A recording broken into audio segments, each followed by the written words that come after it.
For that update, and now we turn to the coronavirus concerns here in the city.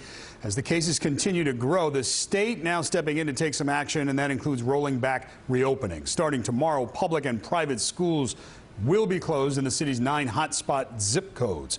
Governor Cuomo will meet with Orthodox Jewish leaders now, trying to seek more compliance when it comes to large religious gatherings.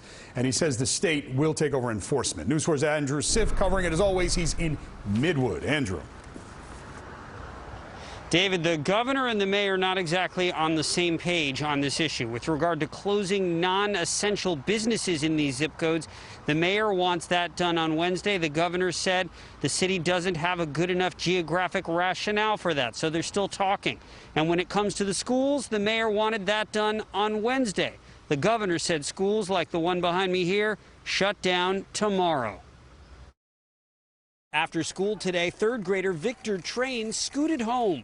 His dad not sure when he'd have class again. I mean, it's just a little bit bad for them, nothing to learn, but for the pandemic, I guess they should close the school. Governor Cuomo made the decision today to close dozens of schools in 9 city zip codes tomorrow, one day earlier than the mayor proposed. The only course is to run to those embers and stamp them out. But the governor rejecting the mayor's plan to close non-essential businesses in those Brooklyn and Queens neighborhoods, saying the city's map is too broad because it relies only on zip codes. And Cuomo again saying it's the city that failed to enforce the rules, requiring face coverings when you're near somebody else. Only 26 violations after a recent crackdown. That's not enforcement. We have to be more aggressive. Until we hear otherwise, our plan is to move ahead Wednesday morning with enforcement in those 9 zip codes of all non-essential businesses. Mayor de Blasio this afternoon said enforcement hasn't been the issue, and he said the goal in closing stores and schools is to avoid a second wave. I asked him how long the rollback might last. You're talking about possibly these kids not coming back into the classroom until right before Thanksgiving? 2 weeks minimum, so you have a period of time to make sure that the results are real.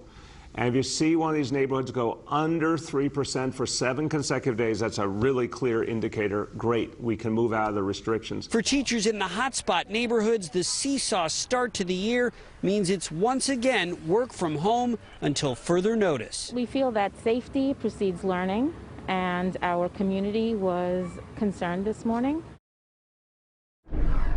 The frustration here is real. IS 234 is a middle school, so kids only came back to class on Thursday. They had Thursday, Friday, and today 3 days of in-person learning, now closed again starting tomorrow. We're live in Midwood, Brooklyn. Andrew Siff, News 4 New York. Andrew, thank you. We'll go back to New Jersey and Governor Murphy for a moment. He says Ocean and Monmouth counties accounted for 1/3 of the state's new coronavirus cases today. New Jersey reporting 522 new cases, 119 in Ocean, 48 in Monmouth. In Ocean County, 86 of those new cases were in Lakewood alone. Governor Murphy says the state is stepping up testing and contact tracing in those 2 counties. Schools in Westchester welcome students for in-person learning today. After 3 weeks of all remote learning, the Yonkers School District launched its hybrid plan. At the Enrico Fermi School, we saw a parade of backpacks, sneakers, face masks as kids went back to class for the first time in 7 months. On days that students are in school, a parent or guardian has to take their temperature and fill out a health questionnaire. Thousands of other students have opted for remote learning.